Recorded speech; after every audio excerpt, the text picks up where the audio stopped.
ദിവ്യ S Iyer എന്ന IAS ഉദ്യോഗസ്ഥ ഏറെ പ്രശസ്തിയായ ഒരാളാണ്. ചുരുങ്ങിയ കാലം കൊണ്ട് IAS ഉദ്യോഗസ്ഥ എന്ന നിലയിൽ കഴിവ് തെളിയിച്ച ഒരാളായിട്ടാണ് അവരെ വിലയിരുത്തുന്നത്. അവർ പത്തനംതിട്ട ജില്ലാ കളക്ടറായിട്ട് വളരെ നല്ല രീതിയിൽ പ്രവർത്തിച്ച ഒരാളാണ്. ആ കളക്ടറുടെ കാലാവധി കഴിയുമ്പോഴേക്കും അവരെ വിഴിഞ്ഞം ഇന്റർനാഷണൽ സീപോർട്ട് ലിമിറ്റഡിന്റെ ഇപ്പോൾ ഒരു ചരിത്രമായി മാറുന്ന ഒരു വലിയ സംഭവമായി മാറിയ വിഴിഞ്ഞത്തിന്റെ വിസിലിന്റെ MD ആയിട്ട് അവരെ കേരള സർക്കാർ, പിണറായി സർക്കാർ നിയോഗിക്കുന്നു. അവിടെയും അവർ അവരുടെ മികവ് തെളിയിച്ചുകൊണ്ടിരിക്കുന്നു. അപ്പോൾ വിഴിഞ്ഞത്ത് ആദ്യ കപ്പലിന് സ്വീകരണം, മദർഷിപ്പിന് സ്വീകരണം കൊടുക്കുന്ന ചടങ്ങില്, സാൻ ഫെർണാണ്ടോയ്ക്ക് സ്വീകരണം കൊടുക്കുന്ന ചടങ്ങില് ദിവ്യസ് നടത്തിയ പ്രസംഗം കോൺഗ്രസ്സുകാർ തന്നെ ഏറ്റെടുത്തിട്ട് അവർക്കെതിരെ വലിയ സൈബർ ആക്രമണം നടത്തുകയാണ്. കഴിഞ്ഞ 2-3 ദിവസങ്ങളായിട്ട് നമ്മൾ കണ്ടുകൊണ്ടിരിക്കുകയാണ്. അപ്പൊ ഈ ഓരോ കമന്റുകളൊക്കെ കണ്ടിട്ടാണ് ഞങ്ങളിപ്പോൾ ഈ വീഡിയോ ചെയ്യുന്നത്. ഒരു സ്ത്രീയെ എങ്ങനെ അപമാനിക്കാം എന്ന രൂപത്തിലേക്കാണ് ചില കോൺഗ്രസിന്റെ അനുകൂലികളായിരിക്കുമല്ലോ ഈ സൈബർ ഇടങ്ങളിൽ വന്നിട്ട് ഈ അറ്റാക്ക് ചെയ്യുന്നത്. അപ്പോൾ ഒരു യൂത്ത് കോൺഗ്രസ് നേതാവിന്റെ ഭാര്യ IAS ഉദ്യോഗസ്ഥ ഇങ്ങനെ പിണറായി വിജയനെ, കേരളത്തിന്റെ മുഖ്യമന്ത്രിയെ പുകഴ്ത്തുന്നത് ശരിയാണോ എന്ന ചോദ്യമാണ് ഉന്നയിക്കുന്നത്. അവര് അതിന് മറുപടി ട്വീറ്റ് ചെയ്തിട്ടുണ്ട്. വെറുതെ ഒരു ഭാര്യയല്ല എന്ന് ട്വീറ്റ് ചെയ്തിട്ടുണ്ട്. അത് നല്ല ചുട്ട മറുപടിയാണ് ഈ സൈബർ ആക്രമണം നടത്തിയ കോൺഗ്രസ്സുകാർക്ക്. വെറുതെ ഒരു ഭാര്യയല്ല ഞാനൊരു IAS ഉദ്യോഗസ്ഥയാണ്. എന്നെ ഏൽപ്പിക്കുന്ന ചുമതലകൾ വളരെ ഭംഗിയായിട്ട് നിർവഹിക്കാനുള്ള ഉത്തരവാദിത്വ ബോധം എനിക്കുണ്ട്. അത് നമ്മൾ ചെയ്തുകൊണ്ടിരിക്കും എന്നാണ് ആ വാക്കുകളുടെ അർത്ഥം. അത് ചുട്ട മറുപടിയാണ് കൊടുത്തിരിക്കുന്നത് ദിവ്യ എസ് അയ്യർ. അവരും അവരുടെ ഭർത്താവ് ശബരിനാഥനും ഒരുമിച്ചുള്ള ചിത്രം പങ്കുവച്ചിട്ടാണ് അവർ ട്വീറ്റ് ചെയ്തിരിക്കുന്നത്. പിന്നെ ശബരിനാഥൻ ആരാണ്? കേരളം എപ്പോഴും എന്നും ആദരിക്കുന്ന ഒരു കോൺഗ്രസ് നേതാവാണ്, ജി കാർത്തികേയന്റെ മകനാണ് ശബരിനാഥൻ. അപ്പൊ ഏറ്റവും നല്ലൊരു രാഷ്ട്രീയ പാരമ്പര്യം അവകാശപ്പെടുന്ന ഒരു കോൺഗ്രസ് കുടുംബത്തിലെ ജി കാർത്തികേയന്റെ മകനാണ് ശബരിനാഥൻ.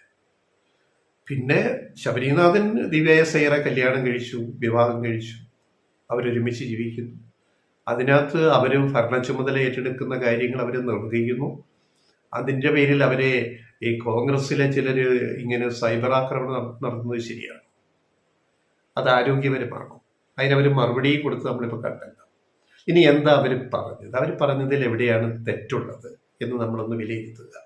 അവരുടെ ആ വീഡിയോ യൂട്യൂബിൽ കിടപ്പുണ്ട്, നോക്കിയാൽ മതി. അവർ പറഞ്ഞ വാചകങ്ങൾ എന്തൊക്കെയാണ് അത് കൃത്യമായിട്ട് ടെക്സ്റ്റ് ഞങ്ങൾ പറയാം. ആ വീഡിയോയിലെ ടെക്സ്റ്റ് ഇതാണ്. അവർ പറഞ്ഞ വാചകങ്ങളുടെ ടെക്സ്റ്റ് ഇതാണ്. ഒരു പക്ഷേ വൻകിട പദ്ധതികളെല്ലാം തന്നെ കടലാസിൽ ഒതുങ്ങുന്ന കാലഘട്ടം കേരള ജനത ഇന്ന് മറന്നിരിക്കുകയാണ് എന്ന് നമുക്ക് പറയാൻ സാധിക്കും. അവർ പറഞ്ഞത് ഇത്രയുമാണ്. അവർ പിണറായി വിജയനെ പേരെടുത്ത് പറഞ്ഞ് പുകഴ്ത്തി ഈ വാക്കുകളിലൊന്നും പറയുന്നില്ലല്ലോ. പിണറായി വിജയനെ പുകഴ്ത്തുന്നുണ്ടാവാം ഈ വാക്കുകൾക്കിടയിൽ കൂടെ. എന്താണ് അതിൻ്റെ അർത്ഥം? വൻകിട പദ്ധതികളെല്ലാം കടലാസിൽ ഒതുങ്ങുന്ന കാലം കഴിഞ്ഞിരിക്കുന്നു. വൻകിട പദ്ധതികൾ നടപ്പാവുന്നു. അവർ പറഞ്ഞ സത്യമല്ലേ? വിഴിഞ്ഞം കേരളത്തിലെ ഏറ്റവും മുതൽ മുടക്കുള്ള പദ്ധതിയാണ് വിഴിഞ്ഞം, കേരള ചരിത്രത്തിലെ. അതേപോലെ ദേശീയപാതകളുടെ 6 വരി പാതയാക്കുന്ന നവീകരണങ്ങൾ നടന്നുകൊണ്ടിരിക്കുന്നു. അത് അടുത്ത കൊല്ലം പൂർത്തിയാകും. അതുപോലെ ഗ്യാസ് പൈപ്പ് ലൈൻ, കൊച്ചിയിൽ നിന്ന് മംഗലാപുരം വരെയുള്ള gas pipe line, city gas, കേരളത്തിലെ നഗരങ്ങളിലും പിന്നീട് ഗ്രാമങ്ങളിൽ ഉൾപ്പെടെ സിറ്റി ഗ്യാസ് കേബിൾ വഴി, പൈപ്പ് വഴി ഗ്യാസ് എത്തിക്കുന്ന പദ്ധതികൾ, ഗെയിൽ പദ്ധതി, അതേപോലെ വൈദ്യുതി ലൈൻ, ഹൈ പവർ ഗ്രിഡ്, ഇതൊക്കെ കൊണ്ടുവന്നത് ഈ കഴിഞ്ഞ 7-7.5 വർഷത്തെ പിണറായി സർക്കാരിന്റെ കാലത്താണ്. അപ്പോൾ ഇതെല്ലാം വൻകിട പദ്ധതികളാണ്. ഈ വൻകിട പദ്ധതികളിൽ ഏറ്റവും വലുതാണ് വിഴിഞ്ഞം. അപ്പോൾ വൻകിട പദ്ധതികളെല്ലാം കടലാസിൽ ഒതുങ്ങുന്ന കാലഘട്ടം കേരള ജനത ഇന്ന് മറന്നിരിക്കുകയാണ് എന്ന് ദിവ്യ എസ് അയ്യർ പറയുമ്പോൾ അതിനോട് ഇത്ര കലിപ്പെന്തിനാണ്?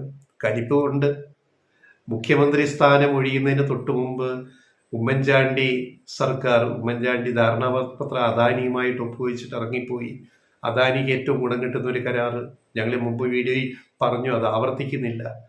ഒപ്പിട്ടിട്ട് പോയാൽ പദ്ധതി വരുമോ? പിന്നെ അത് നടപ്പാക്കുന്നത് അടുത്ത ഗവൺമെന്റിന്റെ ഉത്തരവാദിത്വമല്ലേ? പിന്നീട് വന്ന പിണറായി സർക്കാരല്ലേ ഈ വിഴിഞ്ഞം പദ്ധതി യാഥാർത്ഥ്യമാക്കിയത്? ഉമ്മൻചാണ്ടിയാണോ? ഉമ്മൻചാണ്ടി സർക്കാരാണ്.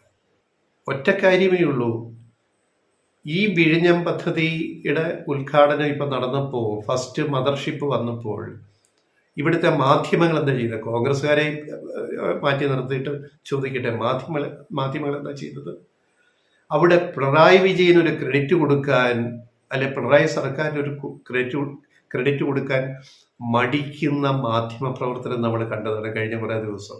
ലൈവ് ചർച്ചയായാലും ചാനൽ റിപ്പോർട്ടിംഗ് ആയാലും പത്രങ്ങളിലെ വാർത്തയായാലും ചില ഓൺലൈൻ മാധ്യമങ്ങളുടെ അവതാര വേഷങ്ങളായാലും പിണറായി സർക്കാരിനും പിണറായി വിജയനും ഒരു ക്രെഡിറ്റും കൊടുക്കാതെ ഈ പദ്ധതി നടപ്പിൽ വന്നതിനെ ന്യായീകരിച്ചുകൊണ്ടുള്ള വാർത്തകൾ, മദർഷിപ്പിനെ പൊക്കിക്കാണിക്കുന്നു, ബാക്കി കാര്യങ്ങൾ പൊക്കിക്കാണിക്കുന്നു, അദാനിയെ പൊക്കിക്കാണിക്കുന്നു. പക്ഷെ പിണറായി സർക്കാർ ഇതിൻ്റെ അകത്ത് കൊടുത്ത കാണിച്ച ആർജവം, നിശ്ചയദാർഢ്യം ഒക്കെ ഇതിനകത്ത് തമസ്കരിക്കപ്പെടുന്നു എന്നുള്ളതല്ലേ സത്യം. പിണറായി വിജയൻ മുഖ്യമന്ത്രി പറഞ്ഞ എന്താണ്? ഈ പദ്ധതി വൈകിയത് 2 പ്രളയം, ഓഖി, ചുഴലിക്കൊടുങ്കാറ്റ്, കരിങ്കല്ല് കിട്ടാൻ ക്ഷാമം, ബ്രേക്ക് വാട്ടർ, പുലിമുട്ട് നിർമ്മാണം വൈകുന്നു. അപ്പോൾ പിണറായി വിജയൻ എന്ന് പറയുന്ന മുഖ്യമന്ത്രി തമിഴ്നാട് മുഖ്യമന്ത്രി MK സ്റ്റാലിനെ വിളിച്ചിട്ട് നേരിട്ട് സംസാരിച്ചിട്ട് കേരളത്തിൽ കോറികളുടെ പ്രവർത്തനങ്ങൾ പോരാ, കരിങ്കല്ല് കിട്ടാനില്ല, അതുകൊണ്ട് തമിഴ്നാട്ടിൽ നിന്ന് കരിങ്കല്ല് കൊണ്ടുവരാൻ MK സ്റ്റാലിൻ തമിഴ്നാട് മുഖ്യമന്ത്രിയുമായിട്ട് നേരിട്ട് സംസാരിച്ച് ധാരണയിലെത്തിയിട്ടാണ് തമിഴ്നാട്ടിൽ നിന്നൂടെ കരിങ്കല്ലുകൾ കൊണ്ടുവന്നിട്ടാണ് ഈ ബ്രേക്ക് വാട്ടർ ഇത്രയും പൂർത്തിയാക്കിയത്. 1800 മീറ്റർ 1ാം ഘട്ടം. ഇനി 2ാം ഘട്ടത്തിനും കരിങ്കല്ല് വേണം. ഈ 1800 4000 മീറ്റർ വരെ നീട്ടണം പുലിമുട്ട്, ബ്രേക്ക് വാട്ടർ. അതിനി എവിടെ നിന്ന് കല്ല് കൊണ്ടുവരും? അതിന് എല്ലാവരും സഹകരിക്കണ്ടേ? അപ്പൊ ഇങ്ങനെ ഇടപെട്ടിട്ട് അന്നത്തെ തുറമുഖ മന്ത്രി അഹമ്മദ് ദേവർകോവിലിന്റെ ഒരു താല്പര്യം, അദ്ദേഹം കാണിച്ച ഒരു നിശ്ചയദാർഢ്യം, ഇതെല്ലാം കൂടി കൊണ്ടാണ് ഈ 2 പ്രളയം വന്നിട്ടും ഓഖി വന്നിട്ടും കോവിഡ് വന്നിട്ടും നിർമ്മാണ പ്രവർത്തനങ്ങളെല്ലാം തടസ്സപ്പെട്ടു. ഓഖിയിൽ ചുഴലിക്കാറ്റിൽ ബ്രേക്ക് വാട്ടർ നിർമ്മിച്ചതിന്റെ കുറെ ഭാഗം കടലിൽ ഒലിച്ചുപോയി. ഇതിനെല്ലാം മറികടന്ന് ഈ തുറമുഖം യാഥാർത്ഥ്യമാക്കിയതിന് പിണറായി സർക്കാരിന് ഒരു ക്രെഡിറ്റും കൊടുക്കാൻ ഒരു മാധ്യമങ്ങൾക്കും താല്പര്യമില്ല, കോൺഗ്രസ്സുകാർക്കും താല്പര്യമില്ല. ഒക്കെ ഉമ്മൻചാണ്ടി ഒരു ധാരണാപത്രം ഒപ്പിട്ടതിൻ്റെ പേരിലാണ് എല്ലാം യാഥാർത്ഥ്യമായത്. ഒപ്പിട്ട അതിലെ വ്യവസ്ഥകൾ ഇപ്പം ചർച്ച ചെയ്യപ്പെടുന്നുണ്ട്.